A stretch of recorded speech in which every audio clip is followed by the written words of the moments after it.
tous et à tous, comme vous pouvez le voir, on se retrouve pour une petite histoire qui parle des chevaux, pour ceux qui veulent savoir. Je vais vous parler donc de deux, trois petits trucs, enfin d'une histoire que j'ai donc trouvée sur internet. Donc c'est une dame, une cavalière qui a sauvé donc 12 chevaux de l'abattoir. On va commencer, c'est parti. Que va-t-il advenir des chevaux de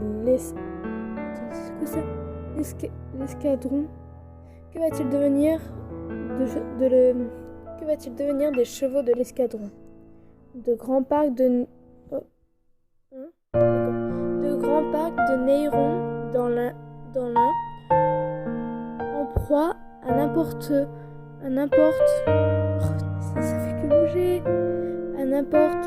difficulté financière, placé en redressement judiciaire au début de l'été. À l'heure actuelle, 12 équidés, dont certains ont participé à plusieurs championnats de France, détail, il faut aller sur France Inter, devraient être vendus en un seul lot lors d'une vente aux enchères organisée le 5 octobre. Une situation qui interpelle Julie Trossat, ancienne habituée du centre équestre. Qui à part un maquignon marchand de chevaux et de bovins, NDLR, pour les envoyer à la boucherie, pourrait acheter 12 chevaux en un seul lot, une fatalité à laquelle elle se refuse fortement. Alors, pour alerter l'opinion publique, une page Facebook, Chevaux Escadron à sauver, a été créée, ainsi qu'une cagnotte participative. Plus de 19 000 € de dons, donc, avec c'est le texte, avec plus de 19 000 €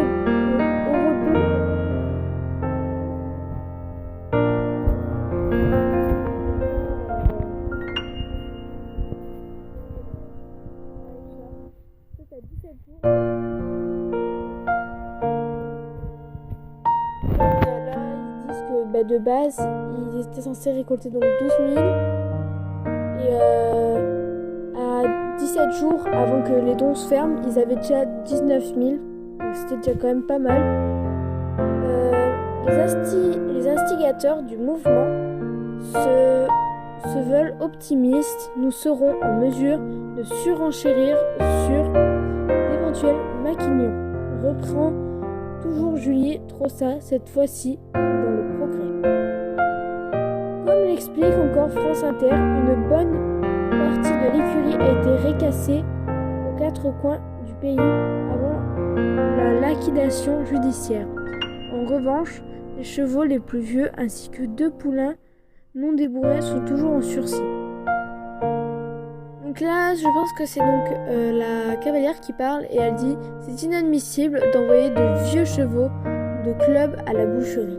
Ils méritent une fin de vie correcte. On peut les mettre dans un pré, les chouchouter, faire des balades, prendre soin d'eux et s'intéresser à eux. » S'indigne-t-elle.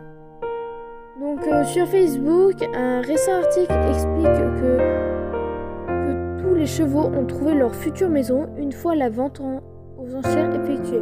Bonjour à tous, dernière nouvelle, les chevaux ont trouvé leur future maison. Ils y seront bien une fois la vente effectuée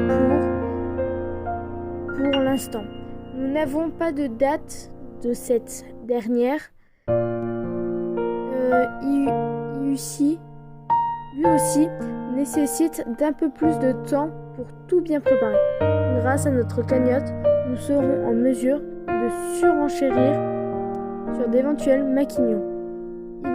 Il est donc plus utile de nous proposer des solutions de placement pour les chevaux.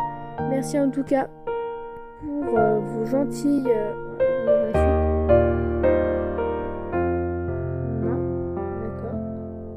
la suite. Attendez, que ça se lance. Ah, voilà. Pour vos gentilles propositions, il serait super utile de continuer à partager notre cagnotte pour nous aider à financer les frais huissiers, les vétos, les ostéos et parages car ils en ont besoin. Encore merci à tous et continuez de vous mobiliser pour le bien-être des chevaux et tous les animaux, être sensible et notre lien vers la cagnotte. Donc vraiment, je trouve que c'est vraiment génial. Donc là, ça doit être un des chevaux qui a été sauvé. Et quand même, je trouve que cette histoire est géniale. Clairement, voilà, et ça doit être un des chevaux qui a été sauvé. C'est vrai qu'il est magnifique en plus. Et je trouve quand même que juste pour l'abattoir, ça ne se fait pas d'après moi. Donc vous pouvez retrouver donc cette histoire donc là, juste en haut, juste au-dessus de BFM TV. Il y a le petit lien du site. Vous pouvez la retrouver. Et je trouve quand même que c'est génial. Donc vous me direz qu'est-ce que vous en pensez ou si vous voulez que je vous fasse d'autres histoires comme ceci. En tout cas, je vous dis d'aller vous abonner à une chaîne que je mettrai dans ma barre d'infos et à une autre. Voilà, et bisous à tous et continuez à être actifs, à suivre mes vidéos.